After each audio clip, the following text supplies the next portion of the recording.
Good morning, everyone. My name is Marianne Hernandez, and I'll be helping at the back end of this CalSMART training. So welcome. We have about 32 of you on now, and we anticipate many more coming. But thank you for coming here.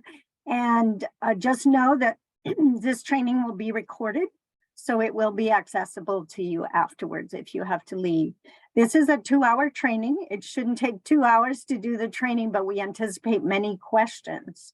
So if you have questions, we ask that you type them in the Q&A box, and then use the chat only if there are technical issues, or look there if there are resources mentioned. The links will be posted there.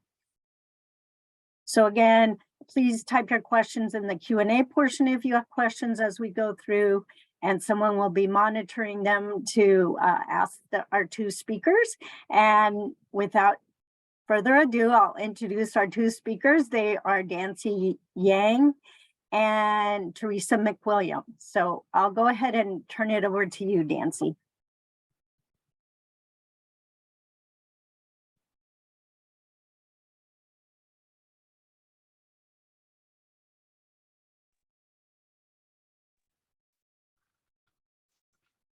Okay, thank you, Marianne.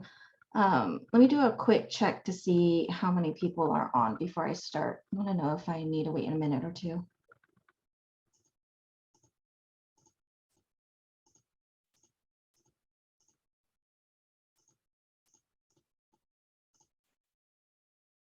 Okay.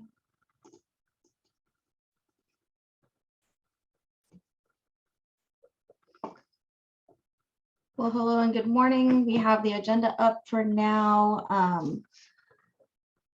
I'm going to start sharing my PowerPoint. Let me know if it's seeable. Sorry. Yep.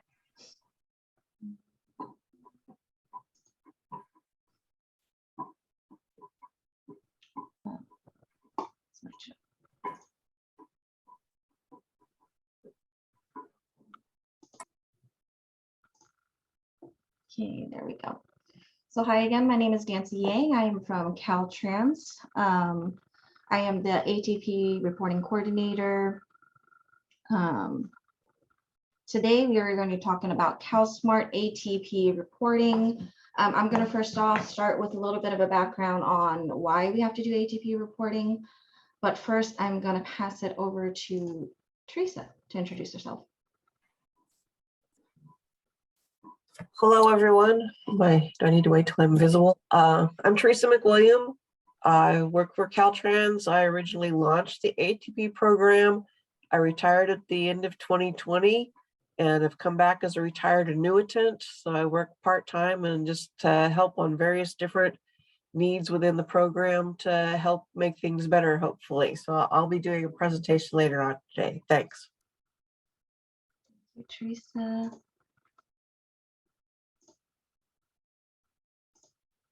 Okay, so today we are going to provide a presentation. So it's an overview of the reporting guidelines, CalSMART users, progress, completion, and final delivery reporting.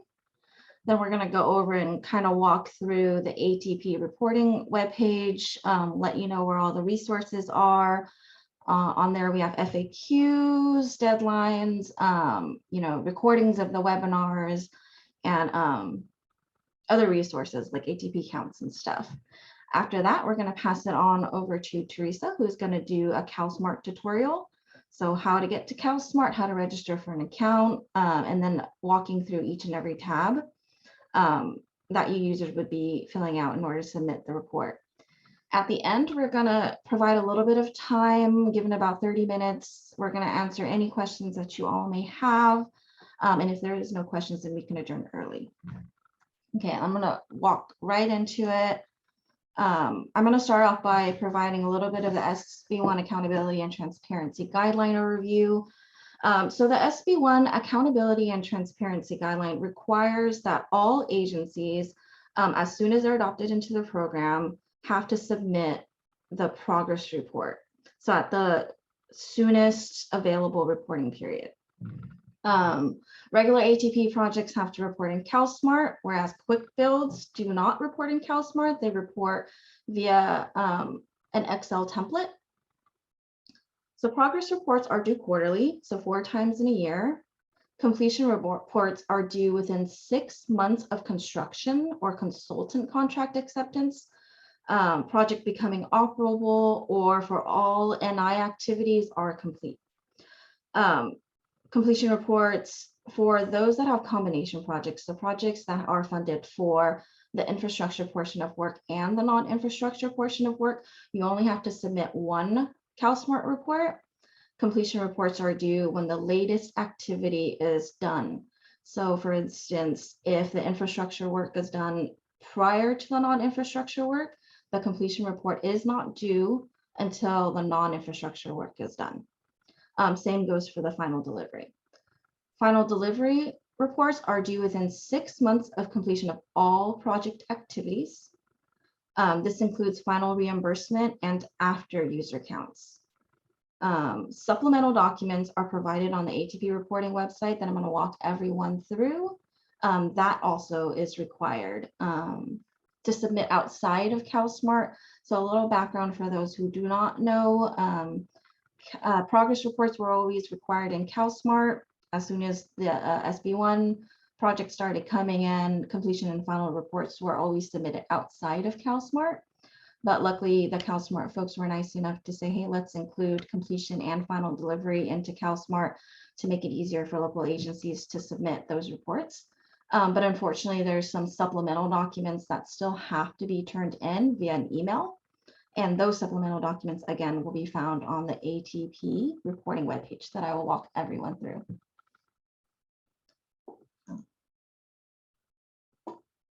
So reporting in CalSMART, CalSMART is a web-based system that's available to all users, external and internal. So here at Caltrans, we're able to use it in those externally outside in the county, cities or schools. You are all able to use it. I will provide a link to everyone out after the webinar as well, along with the PowerPoint and everything that we went through today. So don't worry, but that is the website that is that you all would have to go to in order to access CalSMART. So it's just calsmart.dot.ca.gov. Anyone with an account linked to your agency can receive CalSMART reporting reminders. So what that means is one, for instance, LA County is a huge county. They can have several users. But once you register for an account, you link it to your local agency. So that would be like, for instance, LA County. And there could be several users. So there could be up to 10, 20, 30. You would go into your account once registered for that local agency, and you would look for your report, and then you would report on your progress of that project. We always suggest that if there is turnover, to ensure that someone in your office has access to CalSMART. So even if you have one designated person to report on your project every quarter, please have more than one person who can get these email reminders. So we are required by the department to send you a 30, a 15, and a 5-day notice. I think we're only required a 30 and a 15, but we send a courtesy 5-day notice out to everyone to let them know, hey, your report is due. We have seen that sometimes folks go out on leave or they go and have fun on vacation and they miss that final day to submit. And unfortunately, CalSMART doesn't reopen for those that missed the deadline. So please do have more than one user that has access to CalSMART and that can report. Agencies are required to submit the progress report within a 15-day period. So please do make sure that that report is submitted. Caltrans only has about 10 to 15 days to also review the progress report. As soon as your 15 days over, we have a 15 days to review the report. We'll look at it, send it back to you if we have to, if we see there's any discrepancies on it. And then you local agencies have until the end of our 15 days to submit corrections. Okay. So here's a reporting schedule. Again, progress reports are due 4 times out of the year. I highlighted the third quarter because that's the big due date that you all have to know about, and especially for those that are new to ATP that were adopted in the cycle 6. For those that are adopted in the cycle 6, you are required to report your projects on April 1st, and that is your first time you're going to report. So please do be aware of that date. You register for your CalSMART account now. If you register for your account now, you will start getting your 30-day notices to let you know that, hey, you have to submit your CalSMART report. Now, we send out the 30-day notice 30 days before the due date. So the CalSMART progress report is due on the 15th of April. We will send out that 30-day notice in March. So March 15th, you will get a 30-day notice. That does not mean that you can start reporting on your CalSMART report, though. CalSMART will not open to be for you to submit your report until the 1st of April. Those that are not new to ATP are know that that's kind of how it goes. Sometimes we get local agencies get that 30-day notice and they're very proactive. And they're like, oh, I'm going to go and start submitting a report, but it's not going to be available because April 1st is what you're going to report on for everything that happened to the end of March. So you can't start reporting until it's the end of March so that we can know what happened to your report, to your project up until the end of March. So again, I know I'm going to emphasize it again, but April 1st is the day when you can start reporting your progress report. I always say start as soon as the reporting period's open. Do not start on the 14th or the 15th, because if you send an email to the ATP reporting webpage and say, hey, I don't know how to do this one thing, and we don't get back to you until the 16th, CalSMART will be closed. So we cannot go in there and submit your report for you. So please do start as early as you can. So if you have any questions, you can reach out to us and then we can respond as soon as possible. Again, completion and final delivery is a part of CalSMART now, but the difference is progress reports are only allowed to be submitted during a reporting period that is open. So for instance, you can only submit a progress report in October, January, April, and July. But for completion and final delivery reports, you can submit those at any time. And that is because you can complete your project anytime out of the year and not just during a reporting period that's open. So just remember, as soon as your project is completed, you can submit your completion report. It is required again 6 months after completion or construction of the project, and final delivery is also 6 months from final invoice or after counts. Okay, I'm going to switch over to the ATP reporting webpage and kind of walk you through the resources available.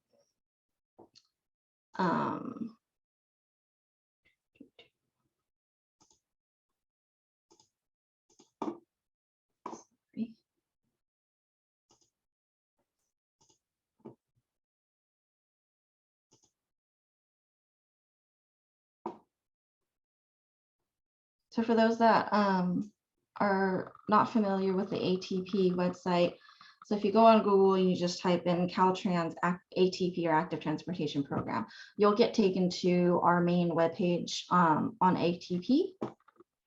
And then over here on the right side, you'll see little links that you can click. And the one you want to click when you want to know more about ATP reporting is down here where it says ATP Project Reporting.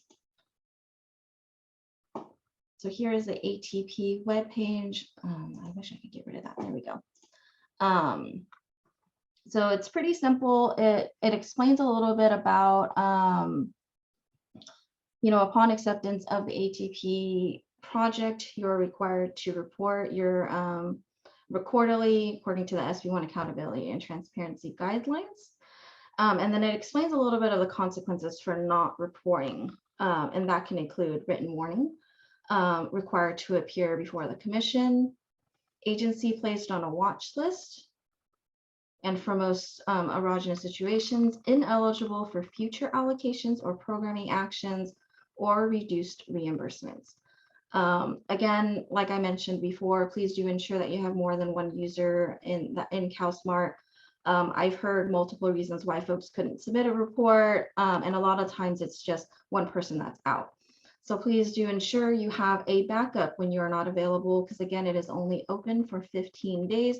ATP does not have control over opening and reopening of CalSMART. CalSMART is a tool that is used for multiple programs other than just ATP. And so they don't just give us an exception and say, hey, ATP has folks that can't submit. And so again, it's only open for 15 days. We will always have an updated reporting timeline. So as you can see, we have the fiscal year Q3 reporting timeline. That is the one that's coming up. CalSMART will send a reporting notice on the 15th. CalSMART opens on the 1st. Your report is due on the 15th. And then corrections that are requested by Caltrans is due by the 30th of April. Right below all of this available timeline, we have reporting webinar and other useful resources. Again, every time we do a webinar, we record it so that we can post it on our website, and that's so that those that could not attend could also go and review the webinar, and also for the turnover. So if you have turnover staff and you don't have time to go over everything and you think it's just easier to show a webinar, you can go and access that link so that you can share with your other staff so that they can learn a little bit about what we're going through right now. And again, the PowerPoint presentation is available in here as well, but I will update the presentation in the webinar of the current one, so in March. We do have reporting Q&A. So this is very useful.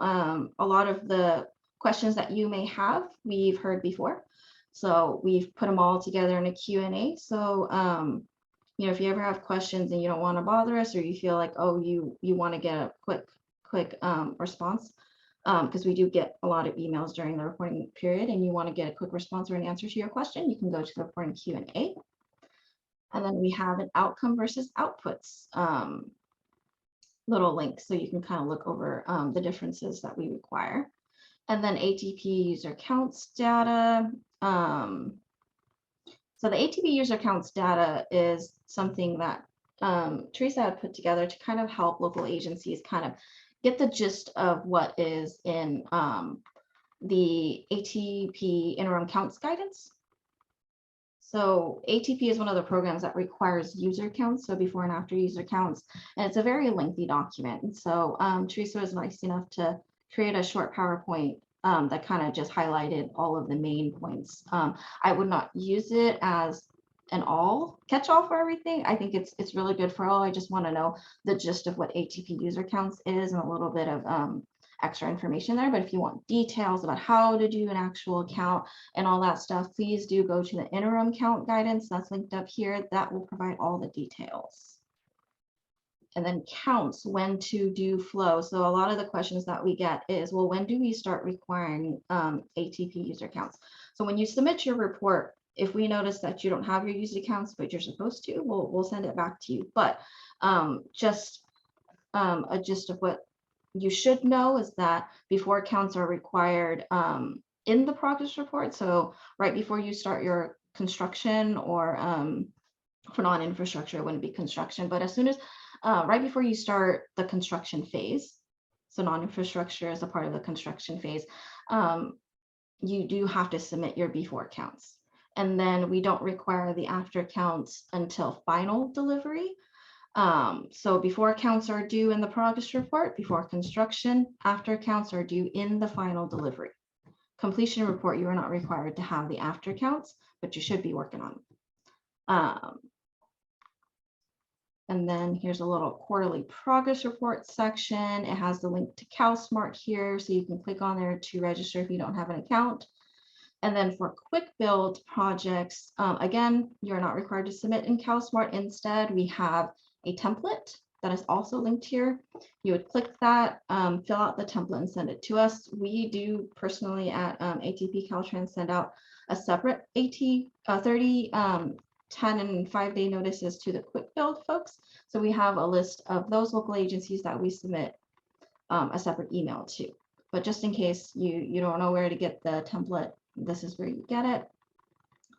And then we have an email account here, which is what local agencies would use if you have any issues with reporting.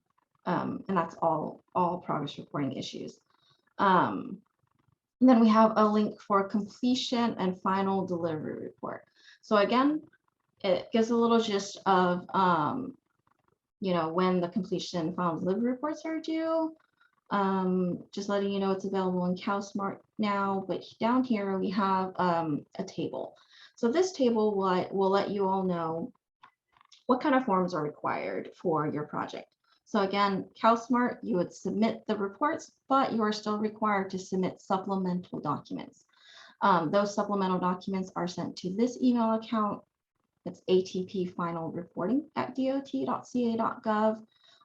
For combination projects, you would submit the 25T, and then also NI and combo project details sheet, and all of these are linked down here. So if your combo project, you have these two documents that you need, they're available down here. So IF is infrastructure only, NI is non-infrastructure only, and then the plans. We also have a photo release form. So a part of the requirements in these progress completion and final delivery is that you have to provide before and after photos. Some of the projects may require like safe routes to school, where students are shown, safely riding a bike or safely crossing the street. We recommend taking the photos to the back of their head, but either way, to be on the safe side, if you have any children in your photos, please have folks submit the photo release form. And then contacts. So down here in our ATP contacts, we have our your first line of contact over at the local agencies. If it's project specific, are your Division of Local Assistance Engineer, and we have the contacts here. So you would go dependent on your district, and then your district ATP coordinator as well. But here at HQ, we have our program managers, and their contact is here as well. I may have to update that. I didn't realize Desiree's still here.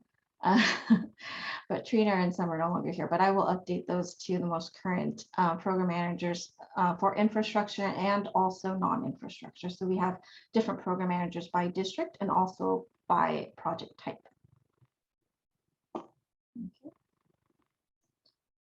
So again, I will provide the link to this webpage on the resources that I provide you after this webinar. But you can always just go on to Google or whatever search engine that you have, type in Caltrans Active Transportation Project, and you should be linked to this webpage.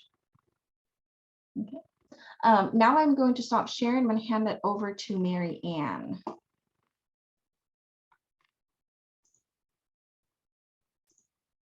Hello, everyone. Thanks. We have many people here. We have 78. We have some poll questions for you to answer. So let's get those up. Just a second.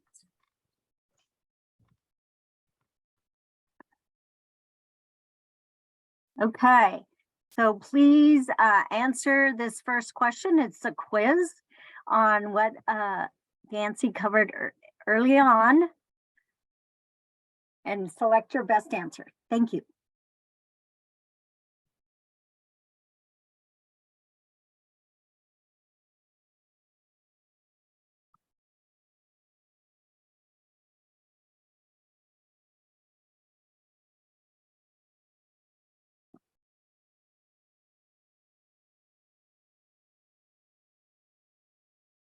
Okay, it looks like we have a very small proportion of people taking the quiz. The poll disappeared. Oh no, I'm sorry. But I'll share the results that we have. It disappeared. Oh no, I'm sorry. I'm sorry. I don't know why that happened, but 13 people got their answer in, and we got another one coming in via the chat. Thank you. And I'll share the results, and I'll let Dancy again emphasize when they're due and why.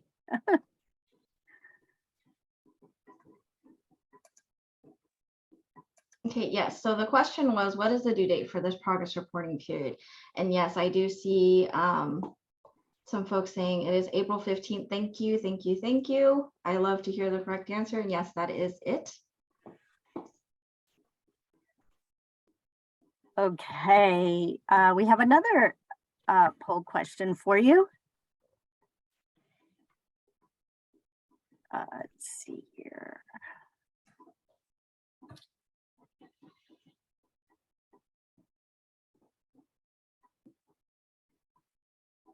I hope, be quick, just in case it disappears. Here it comes. Okay, the question is, are quick build projects required to report in the CalSMART system?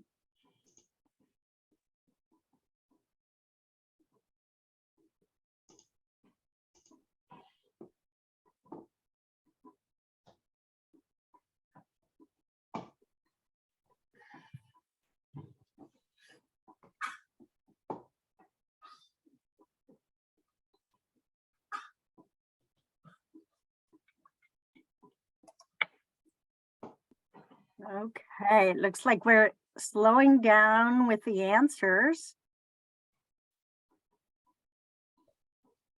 I'm going to end the poll now and show the results, and then Nancy, you can chime in. I don't see the results, but can you Oh, let I us will. know? You'll see them right now. Oh, sorry. Okay. Do you see them now, Nancy? I see the answer, but I don't see how many folks got them right. Okay. Well, I'll report back. We had 24 people say not in CalSMART, but are required via email. We had 21 people say yes, they report in CalSMART. And we had 6 people say no, they don't report at all.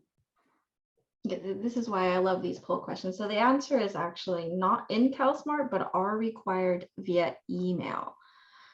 So I will emphasize that again. Quick build projects are a little bit different from regular ATP projects.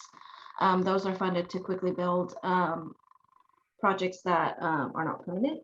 They're there to build something that may work, and that permanent projects may come in the future. But those quick build projects are not required to report in CalSMART. But yes, they are required to submit the template via email. Okay, one more quiz. Here we go. And the question is, can the completion and final delivery reports be submitted during only an open reporting period?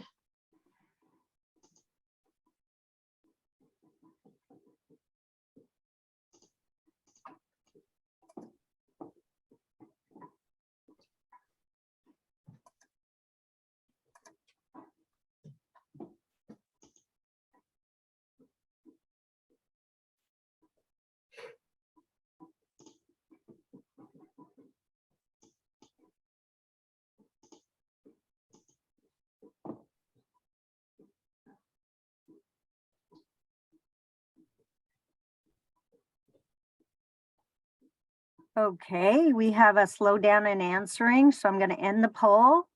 We have 60 people answered. 61, still coming in, and this is spread across. I'm going to end the poll. I'm going to share the results, and Nancy, confirm you cannot see these, and I'll read them off. You Yes, I cannot see them. Okay. Again, the question was, can completion and final delivery reports be submitted during only an open reporting period? And this, we had 22 people say yes, only during an open reporting periods.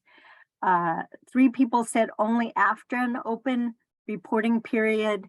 Nobody said before. And 36 out of 61 respondents said no, they can be submitted at any time. Okay, I will admit that the options that I gave everyone can be a little tricky. But so the answer is no, they can submit their report at any time. So I will say again, quarterly reports are due 4 times out of the year. And for those quarterly reports, you can only submit those during an open reporting period. But for completion and final delivery reports, those can be submitted at any time. As soon as you're ready to submit your report, you can go into CalSMART, have access to those, and submit that report.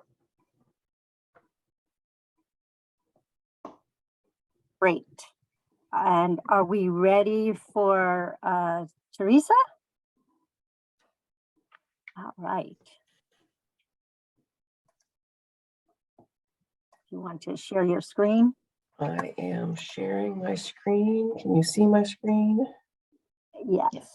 All right. So hello, everyone. I'm going to walk you through the reporting process. So the first thing that you have to do if you have never reported before is you need to register. So when you go to the CalSMART page, again, the link is up here. Teresa, You'll I think click- you want to share your screen and not the, because I think you're only sharing one specific document. Yeah. Oh, wait, hold on. Let me do this. That better? Here we go. Yes. Okay. Thank you. Okay, so here we are. So this is the CalSMART website that we've been talking about. When you first click on it, this is what shows up. If you have not registered before, then you need to click on the register button. So you'll need to enter your first name, your last name, an email address, your phone number, job title. And when you come down here, so I'm going to type in Los Angeles. And oops, did I do that right? Los A-N-G-E-L-E-S. So you'll see that there's a whole bunch of selections. And so we want you to, if there is a choice that completely matches, so maybe you normally call yourself the County of Los Angeles, but we want it to be name of agency, then county. So select whichever. If there's one that applies, if there doesn't, then again, reach out in that email that link that Nancy showed you earlier and say, hey, you know, there's not an option here that meets my needs, and we will rectify that issue. And so you have 4 choices under programs. ATP is under the other SB1. You may have other funds you may have just gotten, and you might want to click on these other links, but you really need to click on the one that says ATP in order to get the reports that we've been talking about, or the email notices telling you that you have updated information coming. Then you'll pick your password, the 8 to the 64 characters, at least one uppercase, one lowercase, one number, and one of the following symbols. Click submit. Now, again, I want to emphasize, don't do this on the last day of the reporting period. We need to approve that, and we only get notifications when we go in. So as we're working, we'll see that agencies have requested that a new approval, and we will do that, but it could take a few days. So please don't wait till the last day to try to set up your account, because you could be in a world of hurt. So that's about registering. And then I am going to go to, once you've registered, when you come in, you'll see this. So there's actually, again, there's the choices. Teresa, we can't see that screen. Sorry, I have 2 screens going. I keep forgetting. Okay, so once you've registered, you'll come into a dashboard, and there are, again, the same 4 choices that there were before. You want to click on ATP, progress reports. Uh-oh, what happened here? Sorry about that. I thought I was all organized.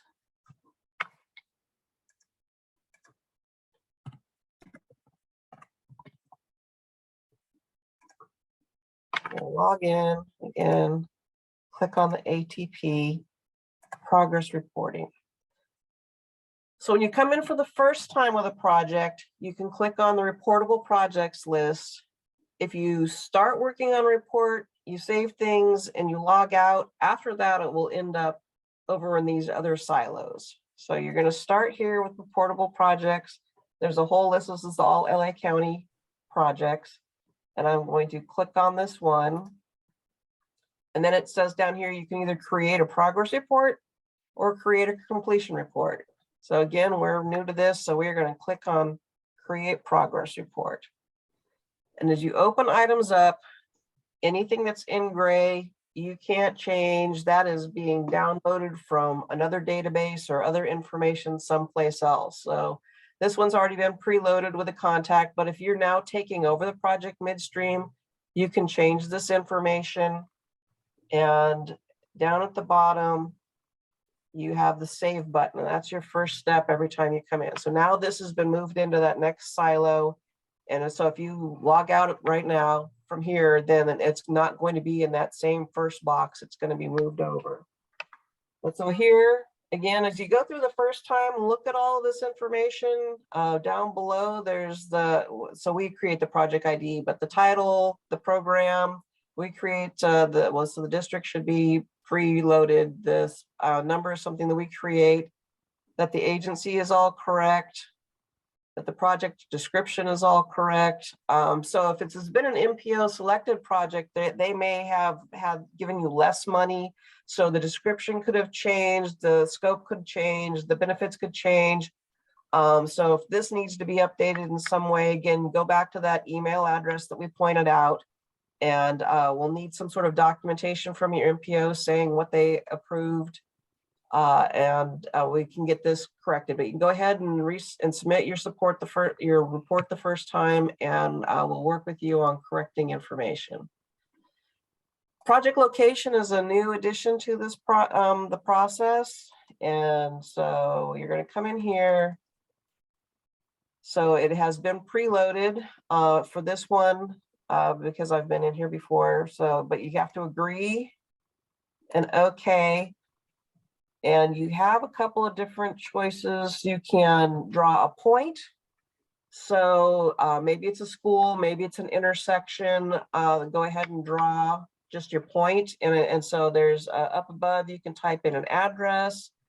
And so on this one, it is Puente Creek. Puente Creek. Do a search, and it will show you. You can zoom in, and then again, so you can draw lines, you can draw freehand. A line might be on a street, a freehand. You may want to draw a box around a school district, or if it's a county or a neighborhood. Go ahead, and if you, as you're going along, if you decide you've made a mistake, and then you can delete that information. And when you get done putting your information in, there should be, so this one has just the line. So it's a project along this Puente Creek. That was a freehand line. And the reason we're doing this is to capture the different districts, your Senate districts and congressional districts, so that that information can be reported to whoever's interested. The next tab is milestones. And so for this project, I'm going to show you, it's a database that only Caltrans staff has access to, but so this is the Puente Creek Bikeway. So it does not have funding in the PA and ED phase. It has 400,000 in PS&E. It does not have any funding in right-of-way. It has construction infrastructure funds of 236 million. 200,000 in construction non-infrastructure, for a total of 2.9 million in funding. But when you come back here, we want you to fill in all of these boxes. So even though there is not PA and ED on this project that's funded, we still want you to put in a date. And maybe you started back in January. So you put in the date. The box is red because that was in the past. So it's not liking that choice for me, but I'm going to roll with it for a minute. So maybe your right-of-way search is going to be done at the end of the year. Pick a box. Ready to list as a Caltrans process, and that just means it's ready to be advertised. And you can put a date in there that needs to be after the other dates. Put in a date. Begin construction, maybe that's 4 years from now. I think. In construction. So you can either click from the box, or you can just type in a date. In project, a lot of people are hesitant to put this in because you don't know when that's going to be, but that is after construction is done. Go ahead and pick a date. You can update your dates later on. If, you know, as you realize that your project is, you know, changing schedule. So this one, it was red because it was in the past. So, and it won't let you put dates in both boxes. So what I'm going to do is I'm going to delete it from there. Now this box is accessible to me and I can put it there and it's happy. But again, whether you have funds in the right of way, the PA&ED, you need to put dates in all of these fields.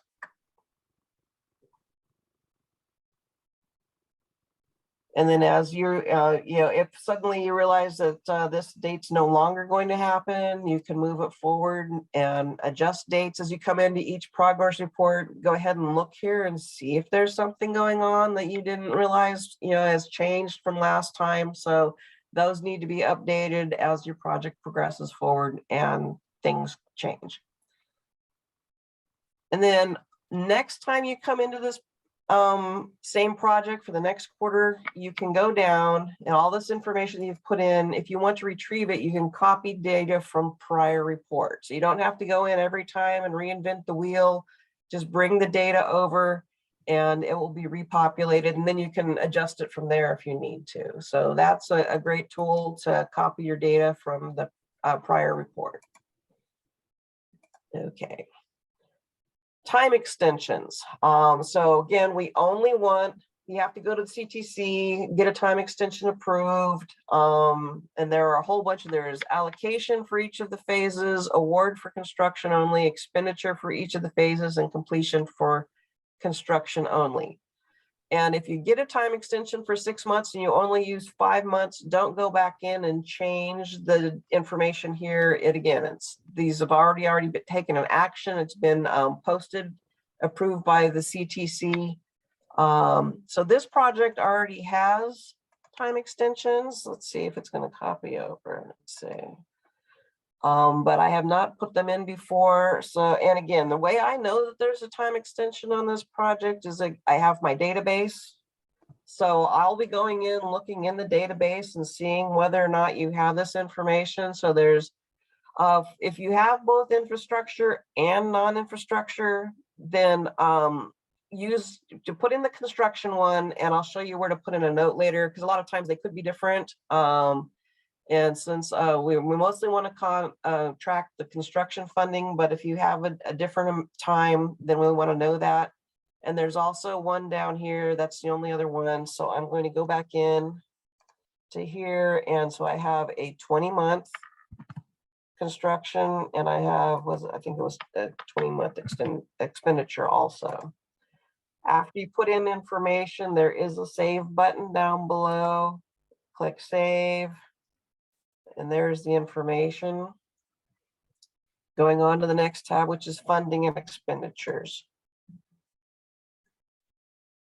So again, as I showed earlier, with the database, we'll go back to the funding.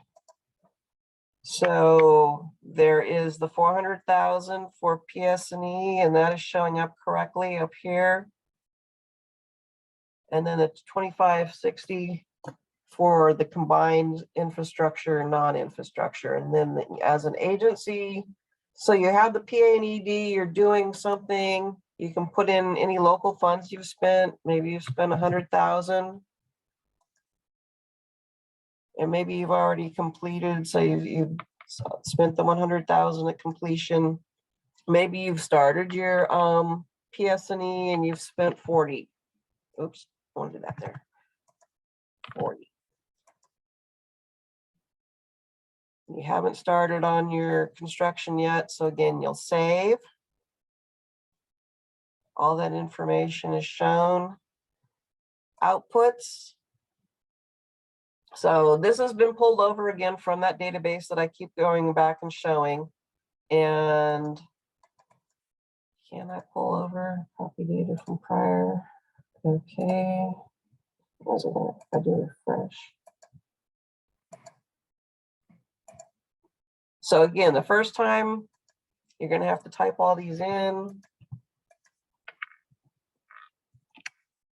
You get done entering them, you can hit save, but on future runs, then you can go to that copy from prior, so you don't have to keep redoing this every time.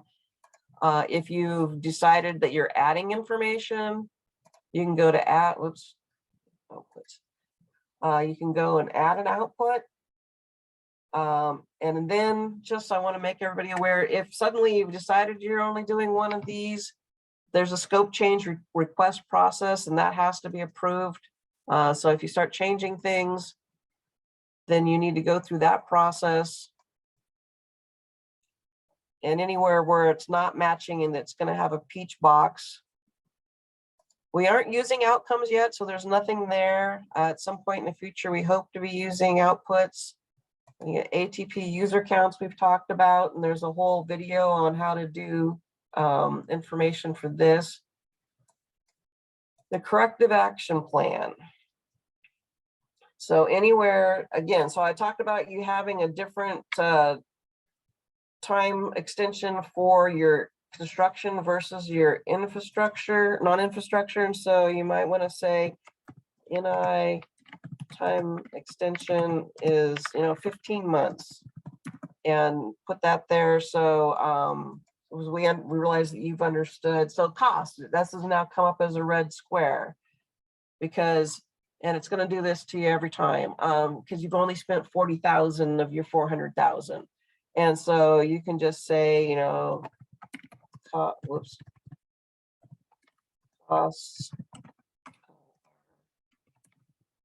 still schedule order. And then you can save.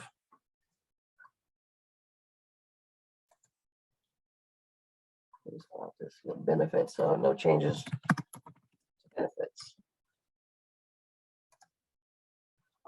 And the reason it did that one was because, again, on the outputs page, I either hadn't filled in all the boxes, or I had said that something was going to change. So when that starts happening, you're getting these corrective action boxes, just go ahead and type information, whatever, if it comes up with a box, just explain. You might want to say, oops.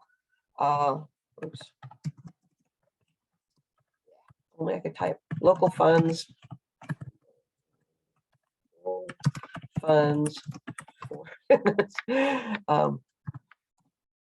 for NED phase, and save that so that you have a good documentation of what is going on, that your project is not having any issues, or if it is having issues, let us know so we can help you to deal with the situation. And the final field here is photos. So there's pre-construction and post-construction. All project types except for plans require photos. And we're putting out directions right now on what is acceptable with 4 photos. And you can put several in. So go ahead, and if I get people that are like, oh, we haven't started construction yet, we don't want to do photos. And it's really, if there's a reason why you don't want to put in photos yet, you can put an explanation here, not so much why they're not needed, but why you aren't downloading them now. And we will work with you. But yeah, the earlier the pre-construction photos get put in, as far as I'm concerned, the better. So one other, let's see, I think that is all the fields. So at the end, you're going to hit submit report, and it's going to come to into our file, and you can move forward. And so again, if we have any comments, if you didn't put in your time extensions, or if you put in different numbers, we're going to respond back and say, you need to correct us. We can't change anything that you've made an error on. We can only send it back to you, and you need to change it in the time frame allowed. You can print any of these pages for your own use later on. And I think that is all I had. So I will stop sharing.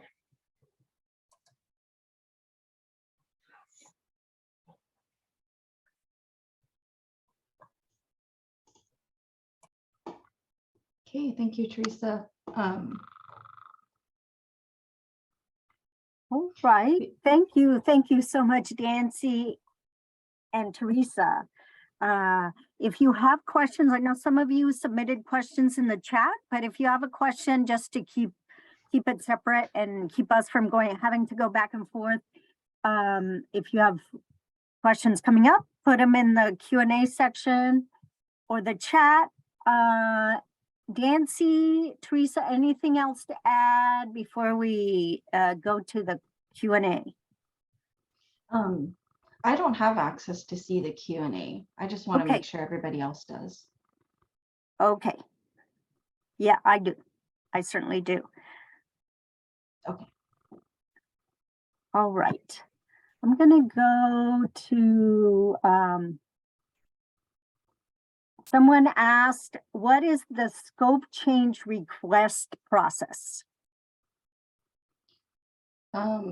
If you plan to have a scope change, I would say your first line of contact would be your DLAE over at your district. So go to your Caltrans contact person that's in charge of your project. Let them know, hey, you have this ATP project and that you want to submit a scope change, and they will get all the documentation and get you started from there. I think before that question, I do see one. This person had asked, do we need to submit photos for NI? Yes. So the only type of projects that are not required to submit photos are plan projects.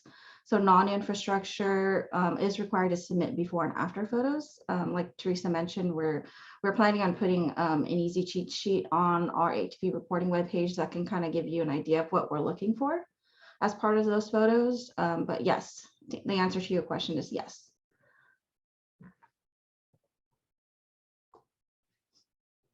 All right. Someone asked to explain the difference between infrastructure and non-infrastructure. Okay.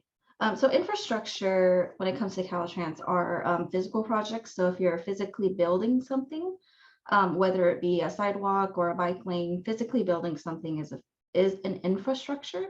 Non-infrastructure are more like programs or county citywide plans or engagements, or not plans, county or citywide engagements. So something that's not physically being built, but more like an education. Yeah, more like an education. And then plans are, you know, when you plan to do like countywide plans. Yeah, and for example, Safe Routes to School is encouraging kids to walk or bike to school. So that would be non-infrastructure. Another question in the chat, and then we'll move to the Q&A section, is the quarterly progress reporting a new requirement? No. So quarterly report started as soon as SB1 funds started coming into place. ATP is a little bit older than SB1 funds. So ATP has been around for a while, but once Senate Bill 1 funds started being available to not just ATP, but other programs at Caltrans, progress reporting started being required. And I think that was about 2 or 3 years ago. So no, it is not a new requirement, but we do understand that reporting is new for those new agencies for Cycle 6, so those that have never had ATP projects before that are new and were just recently adopted in December. This is probably all new to them, but the answer is no, it is not new. And I'm gonna go to JB. How do we request to change or reduce the NI phase duration?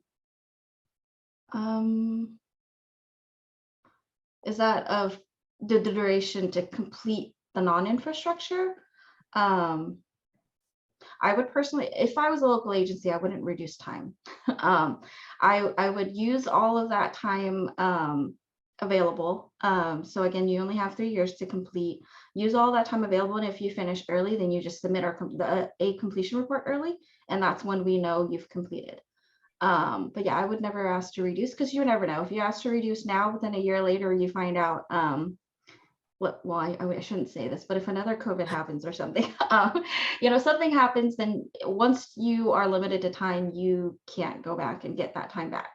And so I would say you don't reduce time, you submit a completion report as soon as you're done with your non-infrastructure, and that lets us know that you finished it. But if you want to ask for more time, we do also have a time extension process. And similar to the scope change process, you would contact your district DLAE and they can get you started with what documents to fill out. And then Christine, you asked about the link for the reporting website, and thank you, Victoria, for putting that in there in the chat. We went over that early in the, let's see. Okay, I'm gonna go to the Q&A now, and you cannot see these, Stanzi, is that correct? The Q&A, no, I don't see it. Okay, it says, our NI project has 13 locations. The CalSMART report does not allow us to input all the locations. We sent a spreadsheet via email. Will CalSMART expand the reporting allowance, or is there some other way to report before and after counts for all locations?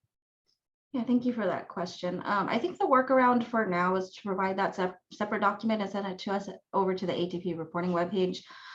It is on a ask. So what happens is, again, CalSMART is a system owned by a whole different division. And we work with them every quarter on what we call fixes and wish lists. And so counts is a part of that wish list, or yeah, I think it's a part of our wish list. I'm trying to think because I have two different lists of things I asked for them. But yes, it is included in that list to be provided to CalSMART, and they are aware of that issue.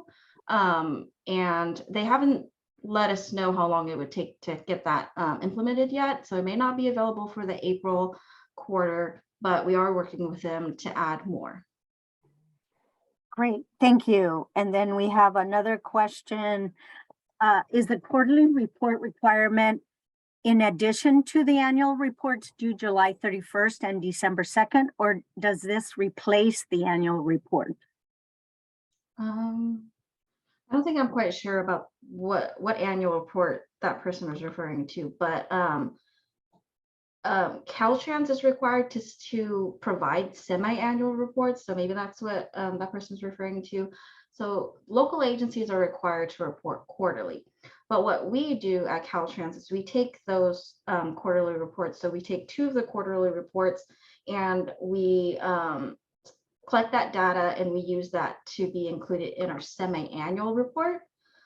So we create a semi-annual report and we have it shown at the CTC meeting.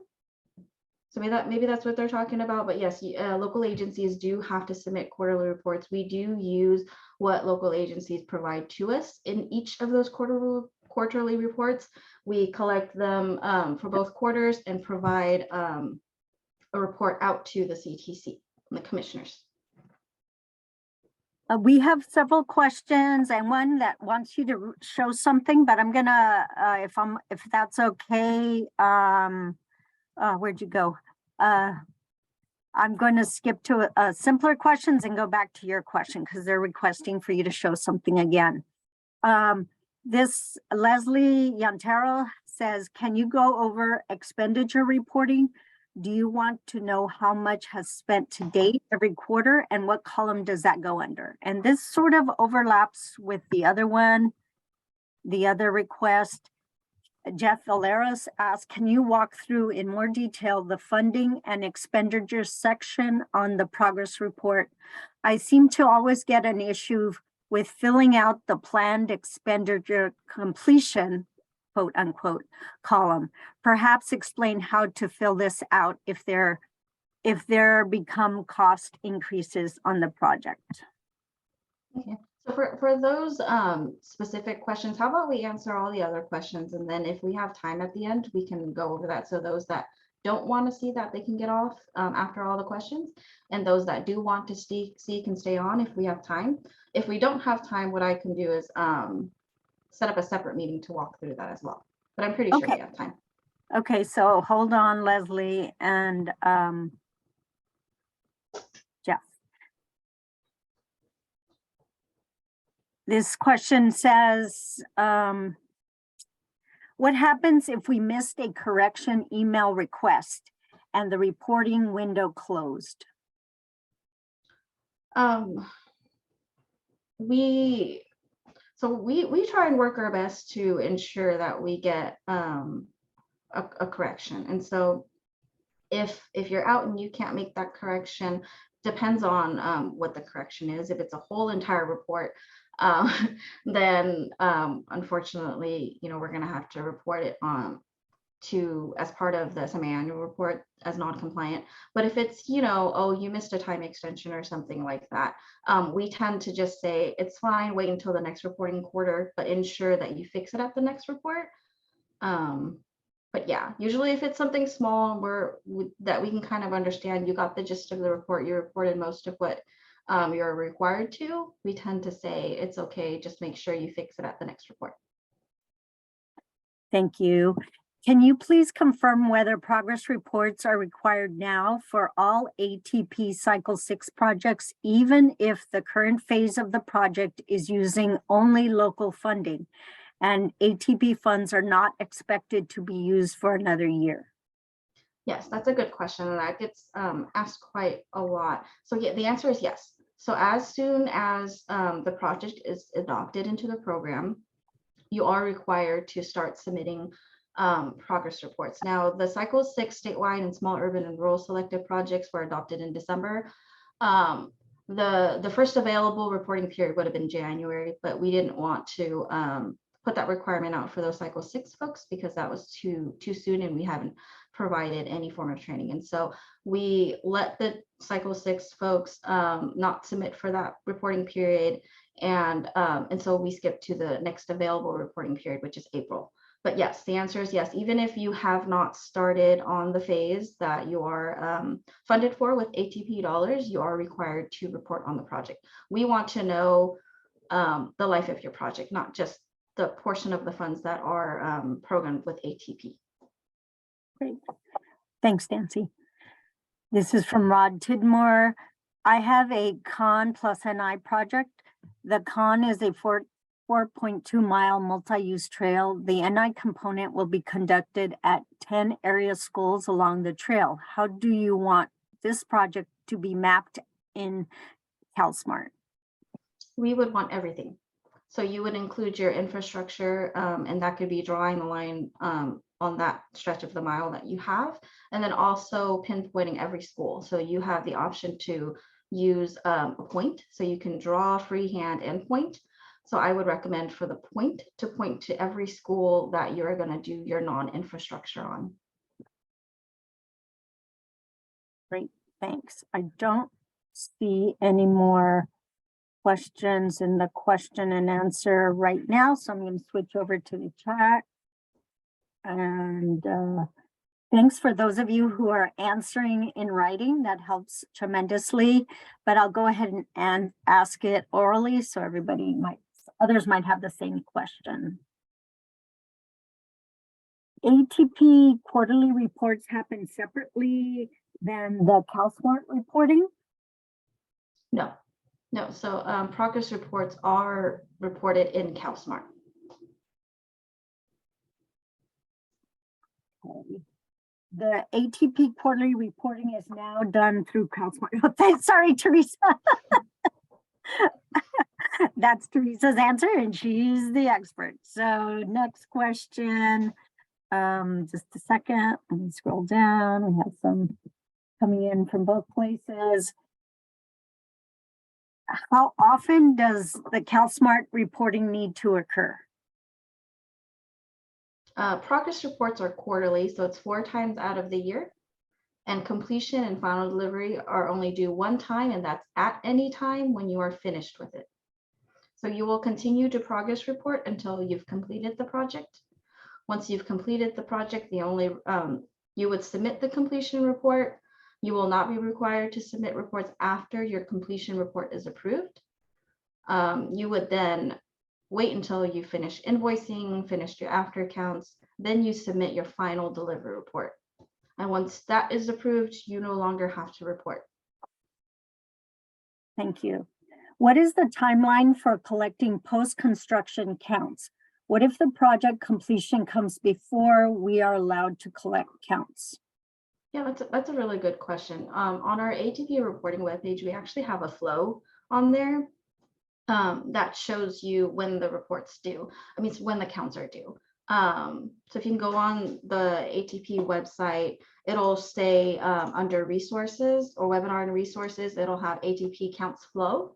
And on that, it'll show you that ATP counts are due before the start of your construction phase, and then after you're done with completion. Now, if you finish your completion, like your question asked, and your after counts are due, but you have a whole 7 months before you can do the after counts, because the interim count guidance states that you have to do after counts the same time, date, and month as your before counts. You can wait. So if you finish your completion, you finish construction, your project in say June, but your before counts were due in December.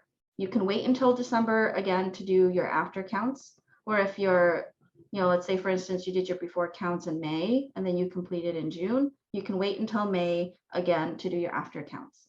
And once you're done with the after counts and finish submitting your final invoices over to yet again your DLAE, then you can submit your final delivery report. Thank you, Nancy. We know this is complicated. Thank you for your patience. That's why all this is online. Here's another question. Is invoicing done in CalSMART as well? No. Well, your expenditures do populate over, but you do not submit your invoices to us or to CalSMART. You actually submit your invoices like you're supposed to your DLAE. So again, your district contact. You submit your invoices regularly to them. They do all of the invoice process, and it updates what we call AMS, which is a expenditure system. So CalSMART pulls that information over into CalSMART. So we do see how much you expended if you submit your invoices regularly to your district contact over at Caltrans. Thank you. And thanks, Desiree, for answering that in the chat as well. And thanks, Victoria, for posting the counts flow. I'm not seeing any new questions come in via the chat or the Q&A. Let me double check here. Oh, we do have a new question. We have several.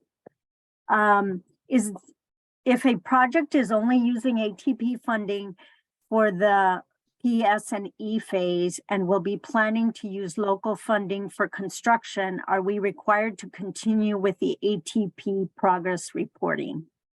Yes, we actually have that answered in part of our Q&A too, but thank you for asking that question.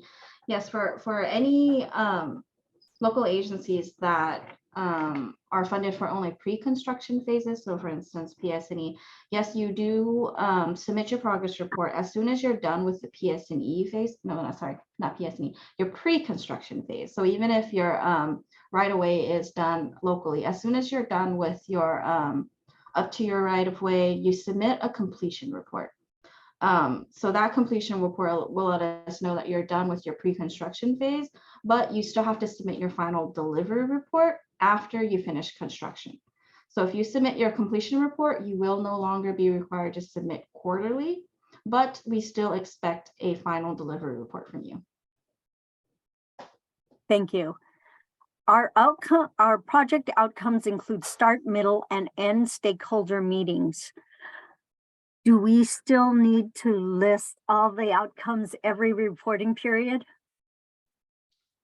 I'm not really sure. So for ATP, we don't require outcomes. So I'm thinking that the question was on output. So if the question is like physical measures, outputs that, if you're going to build 1 mile class 1 or something like that, the answer is yes, you are required to report that to us every quarter. That is to let us know when we're reviewing the report if there's a possible scope that should have been submitted that we don't have on our records. So for instance, for those local agencies that do see a change in their outputs, you let us know in the progress report. We will contact our other side of ATP and ask them, hey, did you see that scope change? And so we want to be able to ensure that the local agencies have done everything that they were supposed to. So yes, the answer is yes, you are required to report output changes, and that is if there's going to be a difference in the stretch of the project that you're doing.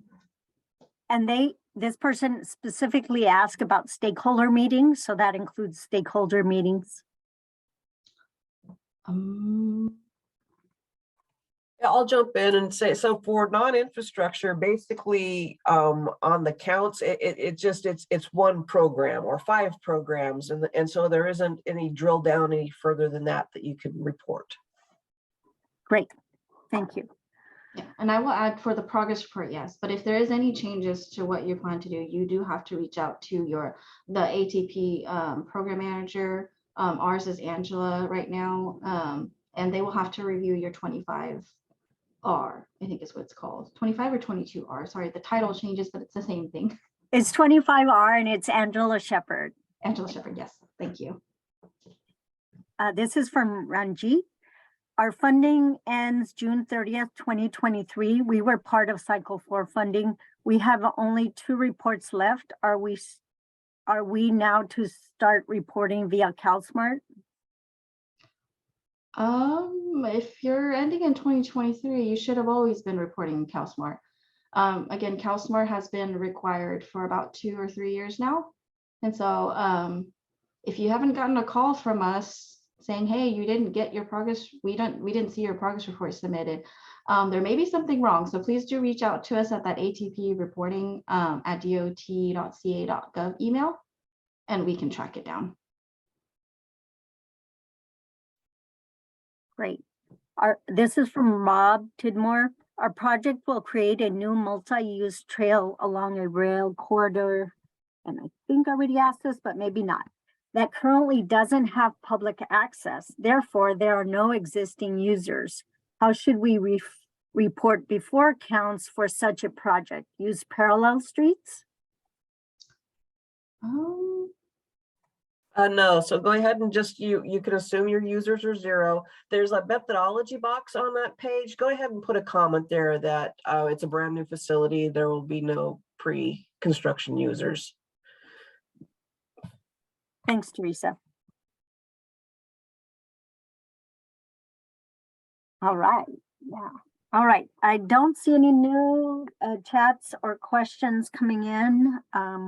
We'll give you a couple of minutes and then we'll go back to Rob's and the request to go over some things that you covered earlier.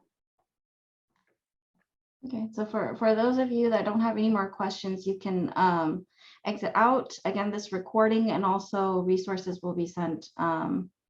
Well, the recording will be posted on our website. Other resources will be sent to you all via email. For those that are interested and would like to stay, you can stay. All right. And unfortunately, I'm with California Department of Public Health, and Victoria and I offer technical assistance for the NI projects, but I've sort of forgotten, Rob, what you wanted Dancy to go over so she can pull up the appropriate slides. If you can type it in again, I'd appreciate it in the Q&A box.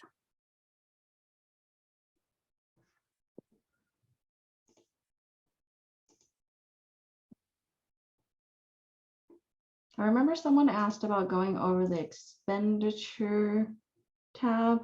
I'm not sure if that was Rob's Right, question. I'll find it. It's Jeff. Sorry, Jeff, not Bob. Jeff Valeros, can you walk through in more detail the funding and expenditures section? I seem to always get an issue with filling out planned expenditure completion. And then we had another question from Leslie who asked, can you go over expenditure reporting? Do you want to know how much has been spent to date every quarter and what column does that go under? So those are the 2 questions. Pull up my CalSMART first before I start sharing.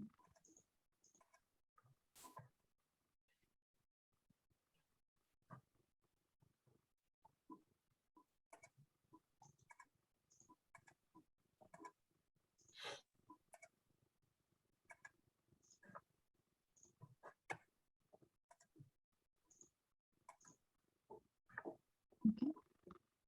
So I'm sharing one of the CalSMART reports. Let me know if you don't see it. I can see it. Thanks. So I just pulled up a random report in our test site, so this is no real data. But coming over here to the funding and expenditures, you'll see for ATP, if it's funded by ATP SB1, you will see dollar amounts populate under ATP. But ATP is actually funded by a couple of different sources, so we're not just funded by SB1. ATP is funded by other state and other federal. So for this particular project, because they're funded ATP but not SB1, the dollar amounts funded are actually populating over here. So it's other funds that's not SB1, it's populating under federal.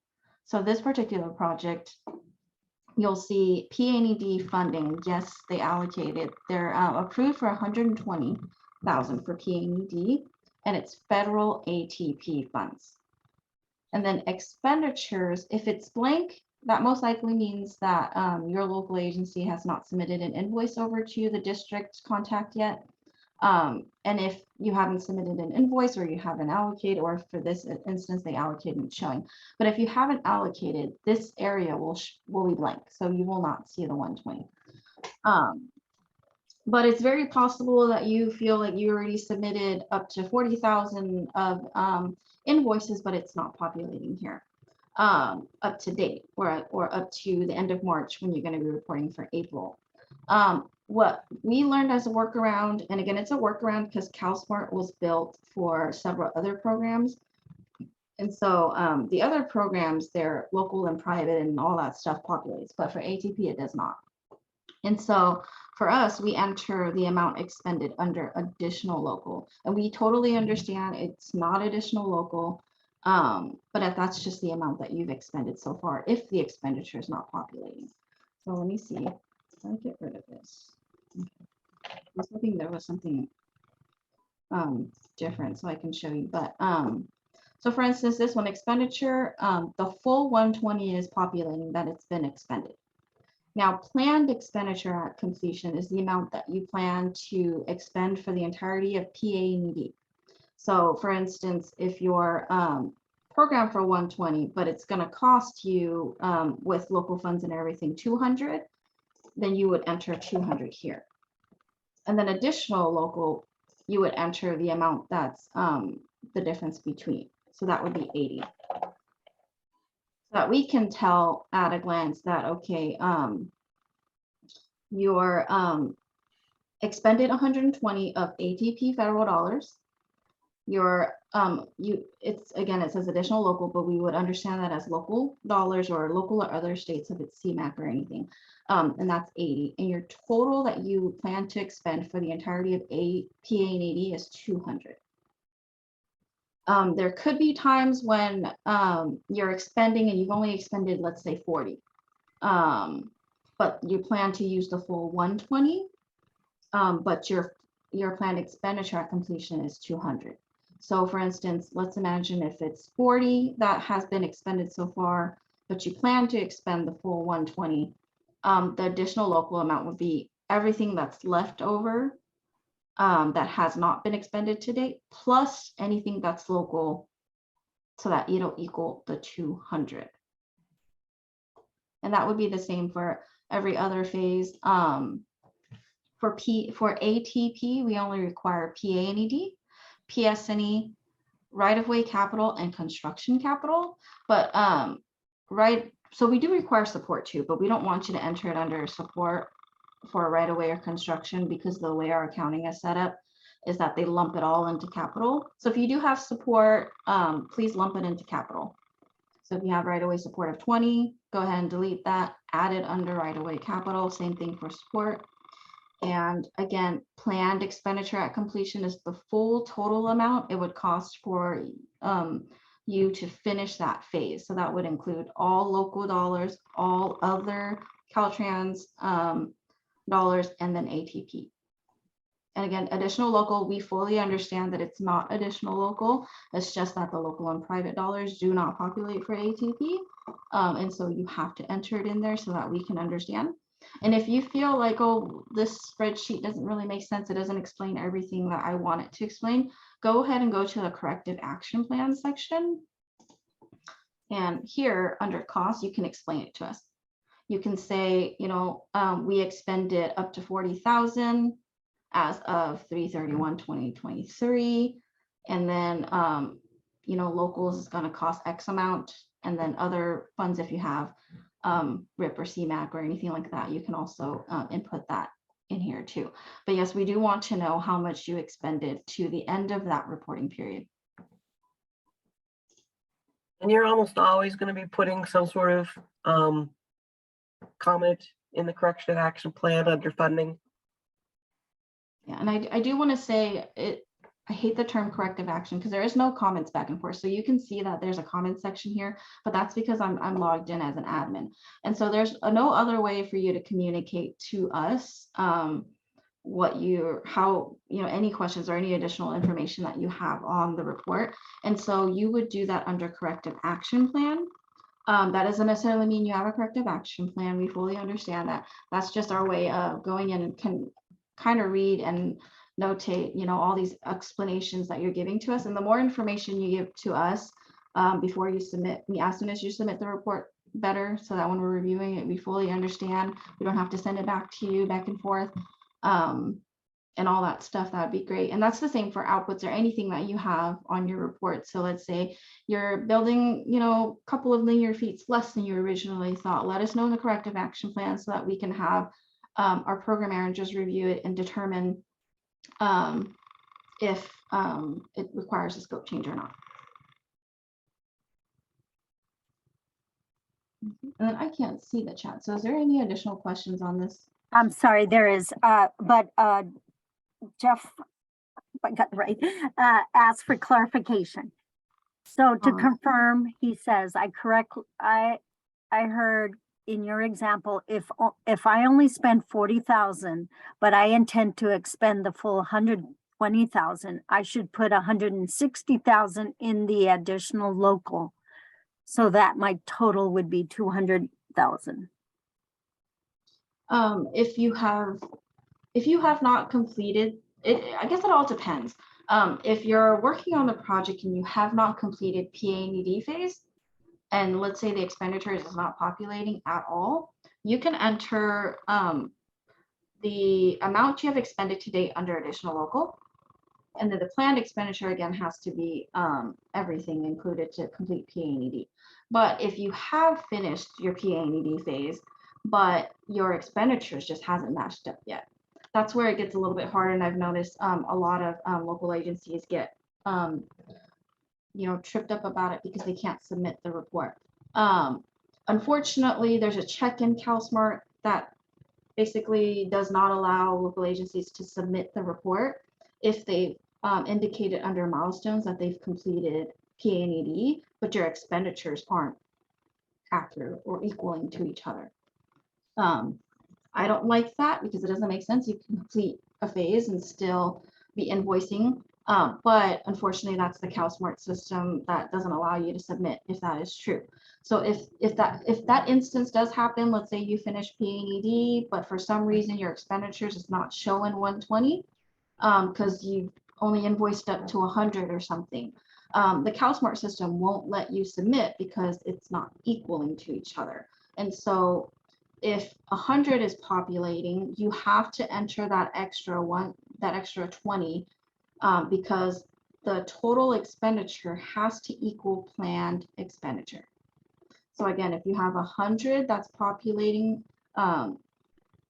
instead of 120, let's say 100 is populating as that's what you've expended so far, you put the 20 under additional local because whatever's expended plus whatever you have under additional local has to equal your planned expenditure at completion.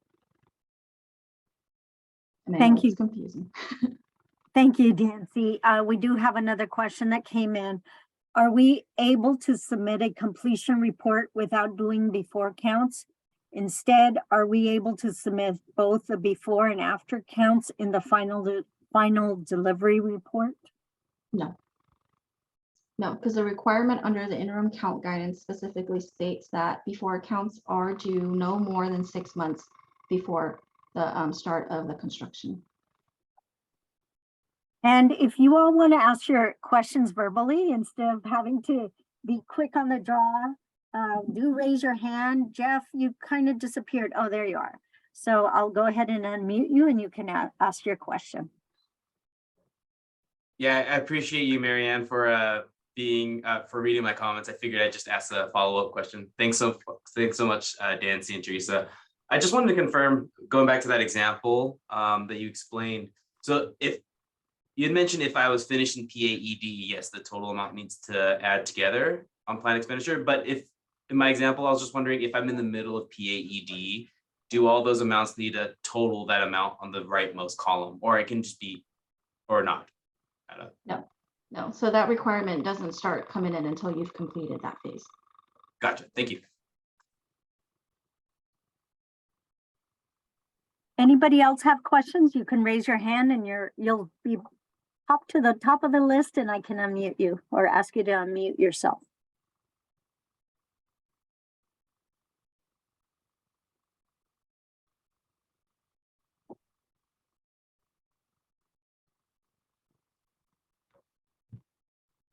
Victoria?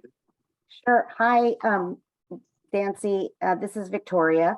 I think I let you know that I was probably going to follow up with some non-infrastructure program specific questions.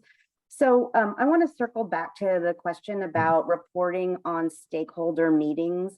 So a lot of non-infrastructure programs, in addition to their educational events or encouragement events, will have stakeholder meetings as a way to really, use the grant time so that they can plan for the most impactful events, whether it's, classroom events or community events, so that is also often written into their scopes of work, into their 25 Rs. So the question that we received earlier on was, should folks be reporting on increases in those meetings? And so I think that the answer that you gave was that it wasn't necessary. I'm just circling back to see if maybe we can get some clarification on that. So if in fact it's part of their scope of work, they should be reporting on that in this tool, correct? I think this tool is probably a little too broad. I mean, like, it doesn't ask for specifics, but if they do plan to increase their scope because they will have more meetings and it's gonna require additional time or cost increase or anything like that, then I would think that it's better for them to mention under the corrective action plan.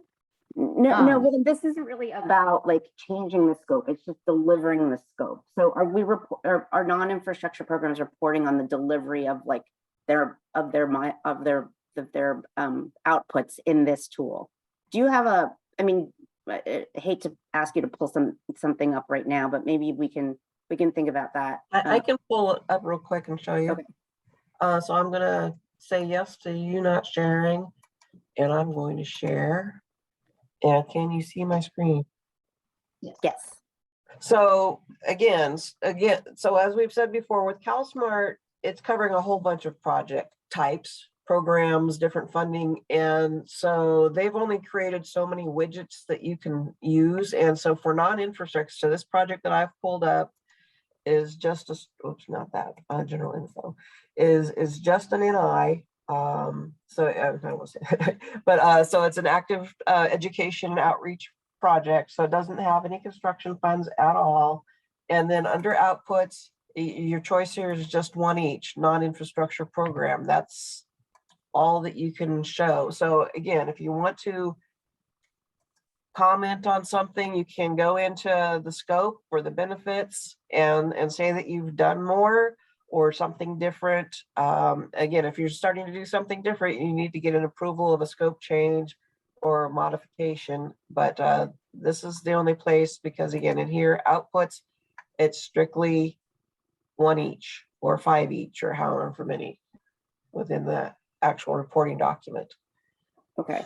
All right. So what I'm thinking is, and this is probably a follow-up for Angela and Michael as well at this point, is like, how can we make sure that non-infrastructure projects are kind of keeping track of their milestones, because there is that supplemental form, and I'll put that in the chat as well, so there's record of it. But we all know at the there's a final reporting form. And so in terms of the delivery of events and numbers of events that were, provided through these non-infrastructure funding awards. So yeah, maybe there's some things that we can do to break that up. All right, thanks so much. I appreciate that.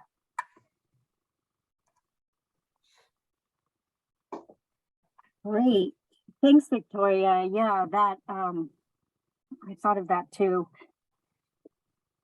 All right. Does anybody else have a question? You can raise your hand and I can unmute you, or if you'd rather type your question into the Q&A, I can read it aloud.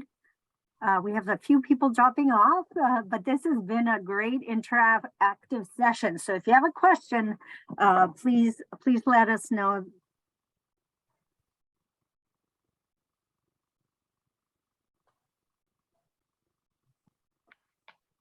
So it looks like Leslie has a question. Okay. In the chat. Okay, sorry. They have their hand raised. Okay, sorry. I have to switch here. Okay, Leslie, go ahead. Hi, thank you for answering some questions. I'm still a little confused on the funding expenditures on the progress report. You had mentioned that we have to tell you how much we had spent to date. Is that correct? On a project, I have a ATP project and I have PS&E in cost capital, but I don't have PA and ED in ATP funds, but it shows up on my progress reporting. And so I don't know exactly where do I put how much is spent to, to date for that reporting period. For PA and ED, that's not funded by ATP, correct? Correct. So I would assume that even though not funded by ATP, it was still completed with local dollars. Yes. So what you would put is just your local amount. And do you put the total local amount or the local amount you spent during that, that to date on that project under additional local? Yeah, if you have not completed it yet and you're still in the middle of doing it, and so you're still doing costs, you would put the cost to date under local, the local, what was it called? Additional local. Yeah, additional local, sorry. Yeah, under the additional local, and then your total that you plan to expend would be under planned expenditure at completion. And it's a different number. Yes. Right, okay. And then once we move into the PS&E phase, the amount that I spent to date would go under additional local, and the planned completion date would be how much I have. The planned completion will always be the amount you plan to Use to finish complete the that phase. project. Yes, Okay. correct. Okay, great. Thank you.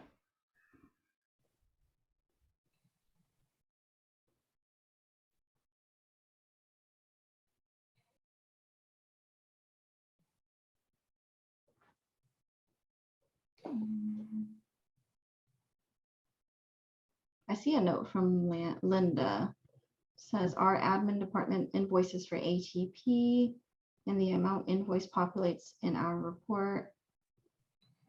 As the project manager is completing the report, it took us a little bit of digging to learn where that number was coming from. I hope this is helpful. Great, thanks. Sorry, Hausen, I don't know your first name, but go ahead. Go ahead. Hi, it's yes, Saeed Hosseini, and thank you again, Nancy and Darissa, for answering the questions and providing this very useful training. I really appreciate it. My question, really quick, is that just want to double check. So, my project, we're upgrading a lot of curb ramps to ADA, installing high-vis crosswalks and RFBs. That is not considered an infrastructure project, or is it? I just want to confirm. It is considered infrastructure. Yes. Oh, okay, great. I see. Well, thank you very much. Appreciate it. Yeah, there are funded lists on. So first of all, we maybe should have clarified this meeting because there's ATP kind of has two players, and that is the CTC and Caltrans. So if you just type in ATP when you're doing a search, you might end up on the CTC's website and they have something totally different. One of the things that they do is the funded project list, and they have it split up statewide, small, urban, and rural, and the MPO. And one of the columns there, it'll say whether it's infrastructure, combo, or a plan, or non-infrastructure. So if you're not sure with a new project, how the funding was approved, then you can go there and look on those lists and you can see what the breakout is. All right. Thank you.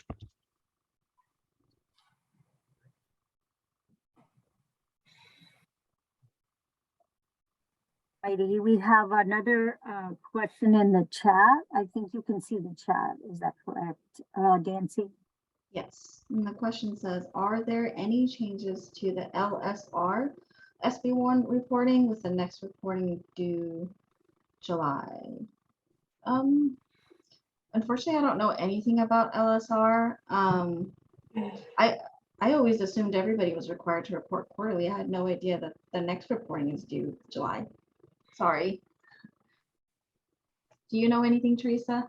No. Yeah, I think you might have to contact your LSR contact.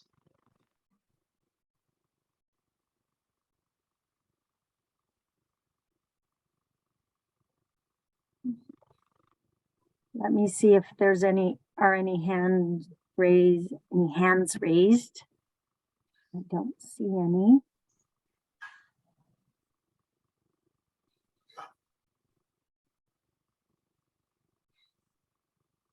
And I don't see any new questions nor any new comments in the chat or questions in the chat.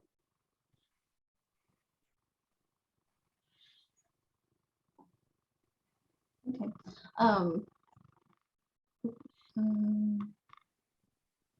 Victoria asked a good question. What are the main types of errors you find with reporting? The funding and expenditures tab is a big one. I get a whole ton of questions every quarter, and I totally understand. When I first got into CalSMART, I didn't understand it. I think I still half understand it today, but we try our best with ATP to do workarounds so that these can be submitted.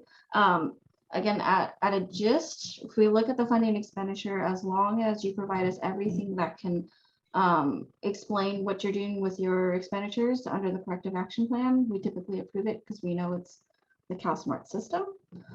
Other than that, counts is new, and a ton of local agencies don't understand or don't realize that counts are required. And again, that's a part of the interim counts guidance that is approved by the CTC. It is a requirement that before counts have to be done no more than 6 months before start of construction, and that after counts are done after the completion of your project. And so those are the big main ones. We try our best to try and answer or have resources available, I should say, on our ATP reporting website. And so a lot of the times these questions that we notice requires a little bit more attention or more information. We try to put it out there. And so hence we have the counts flow so that local agencies can understand when you should be doing your counts. We have the photo guidance for non-infrastructure and infrastructure projects, because a lot of folks that have the infrastructure programs don't realize that they are required to provide photos. But I'm trying to think. One of the big things is that we want from local agency is to be as honest as you can on your reports. And so, outputs and all that stuff. If you're reporting to us every quarter saying that you're building what you're programmed to build, you are letting us know every quarter that that is what you're doing. So if, let's say, you come down to the completion or final delivery report where we have our district contacts go out there and walk your project, and they realize that it is not built the way you have reported every single quarter, that's a huge red flags with audits. So be as transparent and as honest as you possibly can. If you're a little bit concerned and you're unsure, because not every reporting person is the lead to that project. Let's say you're an assistant or you're the contractor that's contracted out for construction, and you're not 100% sure you know, where you are on the project, reach out to us. We'd rather you reach out to us during the quarter.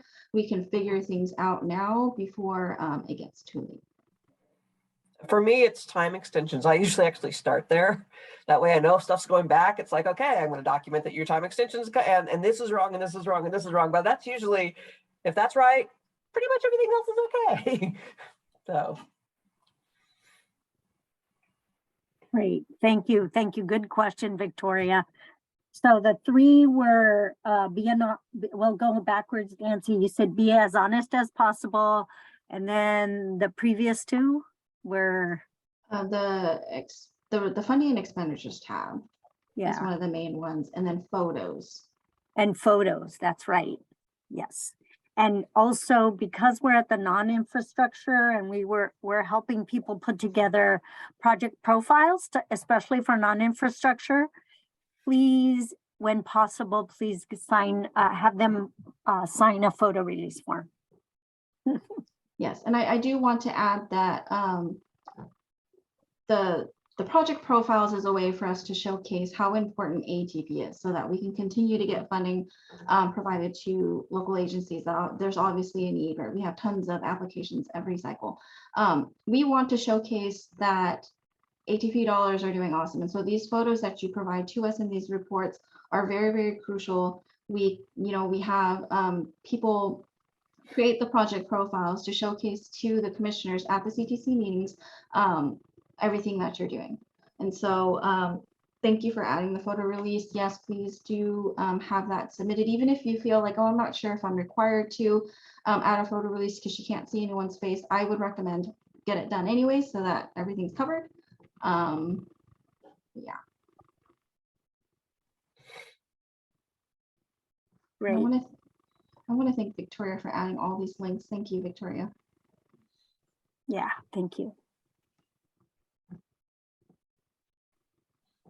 Well, I don't want to hold everybody here for too long, but again, if you have any questions at all, and if it's just understanding reporting a little bit more, feel free to reach out to the ATP reporting email inbox. Again, everything will be available on that website, so the webinars. And then I will also send an email out to everybody that registered today, all the other resources and links as well. I think that's all I have. And we have one more question, and this is kind of a common one. Given the weather we're having lately and have had for the last year, it seems, what if we are not able to conduct before counts per the methodology due to weather and time constraints? So there's, you want me to jump in? So Yeah, you're please. supposed to reach out to the project manager. So that would be either, right now it's Desiree or Elijah, or from non-infrastructure, Angela, and say, this is our problem and this is what we plan to do, and get approval before you go forward with your changes. So, so if it's a Safe Routes to School project, we want the count should be done during the school year. And so that's kind of where we're gonna, we'll try to be as reasonable as we can about the whole thing. But you need to, again, get approval for making changes. Thank you, Teresa. All right, I think we're good. And another one.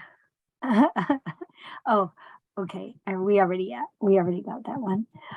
All right, everyone. As Dancy said, you'll get resources sent out to you for those of you that are on the line, and soon the recording will be posted, and it has all your questions that are answered live.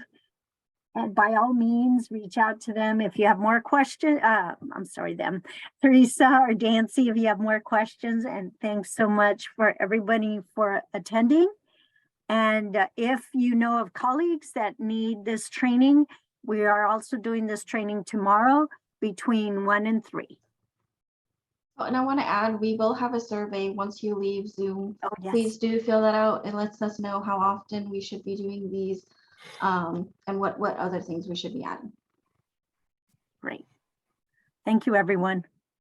Thank you. Yeah, Bye. thanks.